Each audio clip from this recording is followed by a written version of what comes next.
बिस्मिल्लाहिर्रहमानिर्रहीम। अस्सलाम वालेकुम। इस वीडियो में बात करेंगे कि मरियम नवाज और पीडीएम की तारीफें करने पर बैरिस्टर साद रसूल ने हबीब अकरम को आईना दिखा दिया। इस हवाले से आज की वीडियो में आपके सामने मुकम्मल तफसीलात रखेंगे।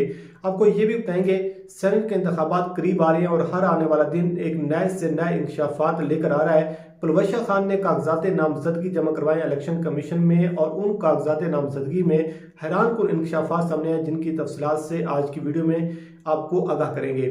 सबसे पहले हम बात कर लेते हैं NA-75 सियालकोट के ज़िमनी इंतखाब के हवाले से, जो कि एक मामला अभी तक हल नहीं हो पा रहा। और आज भी आपके इल्म में है कि मरियम नवाज की जानिब से वहाँ पर एक जलसा किया गया और उसके साथ साथ हुकूमती अरकान भी आज सियालकोट पहुँचे हैं। तमाम तर नजरें डस्का पर लग चुकी हैं और इलेक्शन कमीशन आज भी यानी सोमवार के दिन आज एक समाअत करेगा। उसके साथ साथ मंगल के दिन ये फैसला होगा कि ये जो रिजल्ट्स हैं ये अनाउंस कर दिए जाएंगे या फिर दोबारा 20 जो पोलिंग स्टेशन है उन पर दोबारा ज़िमनी इंतखाब होगा। और ये भी इस हवाले से कुछ खबरें सामने आ रही हैं कि जो ज़िमनी इंतखाब है NA-75 का ये दोबारा भी हो सकता है। मुस्लिम लीग नून भी ये डिमांड कर रही है और इसके साथ साथ जो हुकूमती जमात है पाकिस्तान तहरीक इंसाफ, वो भी ये कह रहे हैं कि अगर आपने इंतखाब दोबारा करवाना है कुछ पोलिंग स्टेशन पर तो फिर मुकम्मल आपको ज़िमनी इंतखाब दोबारा करवाना पड़ेगा। लेकिन इसके साथ साथ जो अफसोसनाक बात है, जो सबसे दुख भरी दास्तान ये है कि मरियम नवाज साहबा जो कि कल प्रेस कॉन्फ्रेंस कर रही थी और उन्होंने अपनी प्रेस कॉन्फ्रेंस में ये ऐलान किया था कि जो 2 मासूम जाने इस सियासत की नज़र हुई हैं तो मैं कल सियालकोट जाऊंगी, उनके घर जाऊंगी। लेकिन आज हुआ ये कि तहरीक इंसाफ के जो लोग हैं वो अपने जो कारकुन थे जो उनके कारकुन शहीद हुए हैं वो उनके घर गए। उसके साथ साथ जो मुस्लिम लीग नून है वो अपने कारकुन के घर गई हैं। लेकिन सूरत हाल ये है कि इस सियासत की नज़र 2 मासूम जाने गई हैं। लेकिन होना तो ये चाहिए था कि सियासत से बालातार होकर उन ख़ानदानों से इज़हार तज़ियत की जाती है, उन लोगों के साथ खड़े होते हैं। लेकिन अब सूरत हाल ये है कि ये जो तकसीम नज़र आ रही है ये सबसे बढ़कर अफसोसनाक सूरत हाल है। दूसरी जानिब मैं देख रहा था आज एक क्लिप वायरल हो रहा है, जो एक शहीद हुए हैं माजिद जिस लड़के का नाम था, उसकी वालदा वो आज जो बहुत ज़्यादा एक तकलीफ में नजर रही हैं, बहुत ज़्यादा दुख में नजर रही हैं और बहुत ज़्यादा एक परेशानी में नजर रही हैं। और ज़ाहिर बात है उसका जवान बेटा इस दुनिया से चला गया है, वो सियासत की नज़र हुआ है। तो वो मरियम नवाज के हवाले से कह रही थी कि अगर मरियम नवाज मेरे सामने आएंगी, मरियम नवाज मेरे घर आएंगी तो मैं उनको जूते मारूंगी। मरियम नवाज की वजह से मेरा बेटा जो है इस दुनिया से चला गया है और मुस्लिम लीग नून ने हमारे बेटे को कत्ल किया है। बहरहाल इस सारे वाक़े की तहकीकात होनी चाहिए कि कौन इस वाक़े में मुलव्वस है, किसकी वजह से, किसकी गुंडागर्दी की वजह से और किसकी दहशतगर्दी की वजह से 8 लोग जो हैं वो शदीद जख्मी हुए, जिसमें से 2 लोग जो हैं वो लोग जान की बाजी हार गए। अब देखते हैं कि मंगल के रोज़ इलेक्शन कमीशन इस हवाले से क्या फैसला करता है और क्या अनाउंसमेंट होती है। आया ये इंतखाब जो है ये दोबारा होगा या फिर 20 हल्के जो हैं उन पर ज़िमनी इंतखाब होगा, या ये भी हो सकता है कि जो रिजल्ट्स हैं वो अनाउंस कर दिए जाएं। अब हम बात कर लेते हैं कि पीडीएम के हवाले से कुछ एंकर्स की जानिब से अब ये दावे किए जा रहे हैं जब से NA-75 और ख़ास तौर पर ज़िमनी इंतखाब हुए हैं उसके बाद अब ये दावे किए जा रहे हैं कि पीडीएम में एक बार फिर जान पड़ गई है, पीडीएम अब एक मरतबा फिर जिंदा हो चुकी है और अब पीडीएम जो है वो ताज़ा दम होकर हुकूमत पर सियासी हमला करेगी। और इसके साथ साथ अब पीडीएम को कोई नहीं रोक सकता। आज एक प्रोग्राम में मैं देख रहा था, दुनिया टीवी के प्रोग्राम में हबीब अकरम और बैरिस्टर साद रसूल जिस प्रोग्राम में दोनों इकट्ठे बैठती हैं, आज हबीब अकरम ने यह दावा किया अपने प्रोग्राम में कि NA-75 सियालकोट का जो इंतखाब हुआ है, इस इंतखाब ने जिस तरीके से वारदात डाली गई है, जिस तरीके से इलेक्शन चोरी किया गया है और जिस तरीके से मुस्लिम लीग नून को धोखा देने की कोशिश की गई है और जो ज़िमनी इंतखाबात हुए हैं जिस तरीके से मुस्लिम लीग नून को कामयाबी मिली है, अब सूरत हाल ये है कि पीडीएम में एक मरतबा फिर जान पड़ गई है और पीडीएम जो है वो जिंदा हो गई है। पीडीएम अब हुकूमत को चलने नहीं देगी और पीडीएम जो है हुकूमत के लिए मुश्किल पैदा करेगी।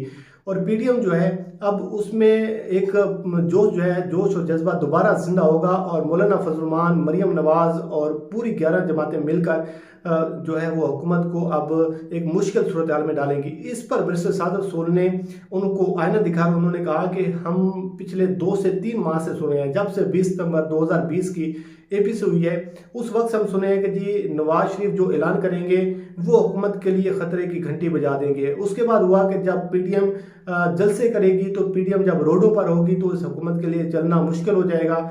और उसके बाद ऐलानात किए गए कि जब पीडीएम ने धरने दिए, पीडीएम ने जलसे किए, गुजरांवाला का जलसा हुआ, तो उस वक्त जब नवाज शरीफ की जानिब से चीफ ऑफ आर्मी स्टाफ का DGISI का नाम लिया गया, उस वक्त मीडिया पर कहा गया, कुछ साफियों की जानिब से ये कहा गया कि जी अब पीडीएम जो है वो वोट को इज्जत दो का जो नारा लगा रही है, अब पीडीएम जो है वो वापस नहीं आएगी, पीडीएम अब जो है वो उसकी जीत यकीनी होगी, पीडीएम अब हुकूमत को चलने नहीं देगी, हुकूमत के दिन जो है वो गिने जा चुके हैं। फिर ऐलान किया गया, दिसंबर का ऐलान किया गया, उसके बाद ये कहा गया कि 31 दिसंबर को ये हुकूमत चली जाएगी, पीडीएम लॉन्ग मार्च करेगी और इस्तीफों का ऐलान किया गया। आपके इल्म में है ना तो इस्तीफे आए ना लॉन्ग मार्च हुआ। इसके बाद 31 जनवरी की डेडलाइन दी गई और कहा गया कि तमाम तरह इस्तीफे हमारे पास जमा हो चुके हैं, लेकिन आपके इल्म में है कि ना तो कोई इस्तीफे आए ना कोई लॉन्ग मार्च हुआ। और बिल आखिर अब ये कहा गया कि सेनेट के इंतखाबात करीब आ रहे हैं और सेनेट के इंतखाब के बाद 26 मार्च को लॉन्ग मार्च किया जाएगा। तो ये है वो पीडीएम जिसके बारे में आप कह रही हैं कि ये इसमें अब नई जान पड़ गई है, दोबारा ये जिंदा हो गई है, ये हुकूमत को अब चलने नहीं देगी, हुकूमत के दिन गिने जा चुके हैं। तो उन्होंने कहा कि ये सिर्फ बातें ही हैं, पीडीएम जो है वो अपनी बका की जंग लड़ी है। पीडीएम की जो 11 जमातें हैं उनमें इतनी तकसीम है जिस तकसीम की वजह से मौलाना फजल रहमान कुछ कह रहे हैं, पाकिस्तान पीपल्स पार्टी कुछ कह रही है, मुस्लिम लीग नून कुछ कह रही है। 3 बड़ी सियासी जमातें एक पेज पर नहीं है, लेकिन आप ये दावा कर रहे हैं कि पीडीएम जो है दोबारा जिंदा हो गई और पीडीएम में एक मरतबा फिर जान आ गई। तो ऐसा कुछ नहीं है, आप इस किस्म की तारीफें कर रही हैं, लेकिन अगर आप हकाइक को मद्देनजर रखें, अगर आप सूरत हाल को देखें तो ये सिर्फ आपकी ख्वाहिश हो सकती है। और इस ख्वाहिश में उन्होंने कहा कि हम आमीन कह सकते हैं, अल्लाह ताला ये आपकी ख्वाहिश पूरी करे, लेकिन इसमें कोई हकाइक नजर नहीं आ रहे। बहरहाल उन्होंने अच्छी खासी धुलाई की है हबीब अकरम की और उनको आईना दिखाया है और अवाम के सामने सूरत हाल रखी है कि आप खुद मुआजना करें कि पीडीएम का ट्रैक रिकॉर्ड उठाकर देख लें, पीडीएम का कंडक्ट उठाकर देख लें। और अब जिस तरीके से कुछ साफियों की जानिब से कहा जा रहा है, मैं कल देख रहा था सुहेल वड़ैच भी ये दावा कर रहे थे, सलीम साफी भी ये दावा कर रहे थे और आज हबीब अकरम भी ये कह रहे हैं कि जो ज़िमनी इंतखाब हुए हैं ये हुकूमत के गले पड़ चुके हैं। लेकिन देखते हैं कि 26 मार्च जो है वो भी अब आने वाली है, एक माह जो है वो तकरीबन बाकी। अब देखते हैं कि कितना बड़ा तूफान आता है, जो हुकूमत जो है वो रहती है या नहीं रहती, ये सारी सूरत आप देख लेंगे। लेकिन अब हम बात कर लेते हैं कि सेनेट का इंतखाब करीब आ रहा है और सेनेट का इंतखाब के जैसे जैसे करीब आ रहा है, हर आने वाला दिन नए से नए इंकशाफात लेकर आ रहा है।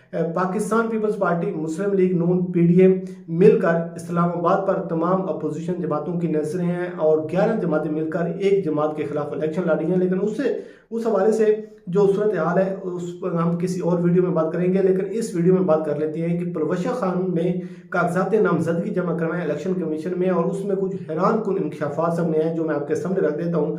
इस हवाले से कुछ चीज़ें सामने आ रही हैं कि सेनेट इंतखाबात के लिए परवशा खान ने चकवाल से कराची में अपना वोट मुंतकिल करवाया है और ये जो वोट मुंतकिल किया गया जिस एड्रेस पर वो सरकारी और एक रफाई प्लाट है और वो प्लाट अभी खाली पड़ा हुआ है। इस हवाले से ये भी कहा जा रहा है कि कागजात नामजदगी में परवशा खान ने अपनी जो आमदन ज़ाहिर की है वो 13,000 रुपये ज़ाहिर की है। उनकी जो आमदन है आप अंदाज़ा करें कि करोड़ों की मालिक हैं और जो आमदन ज़ाहिर की जा रही है वो सिर्फ 13,000 रुपये उस अपने कागजात नामजदगी में ज़ाहिर की जा रही है। और इस हवाले से तहरीक इंसाफ के एक रहनुमा हैं अरसलान ताज, उन्होंने ये इस हवाले से अपने रद्द-ए-अमल दिया। तो उन्होंने कहा है कि ये जो रफाई प्लाट है कराची में गुलिस्तान जोन में ये खाली प्लाट पड़ा हुआ है, इस पर ना तो कोई बिल्डिंग है और ये इलेक्शन कमीशन का कानून कहता है कि जब आप वोट मुंतकिल करेंगे तो उसके लिए आपको आर्जी या मुस्तकिल रिहाइश होना आपकी ज़रूरी है। आप खाली प्लाट पर आप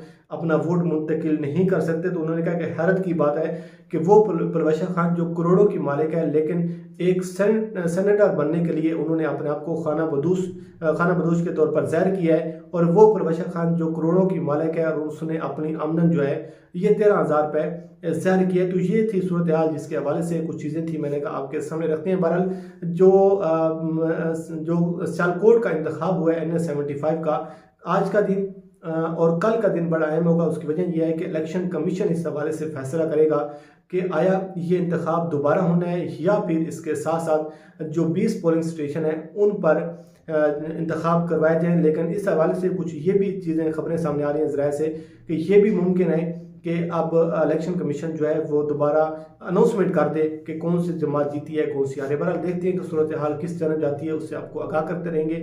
अल्लाह करीम आपको आमीन नासिर हो। मुझे दीजिए इजाज़त। अल्लाह हाफिज़।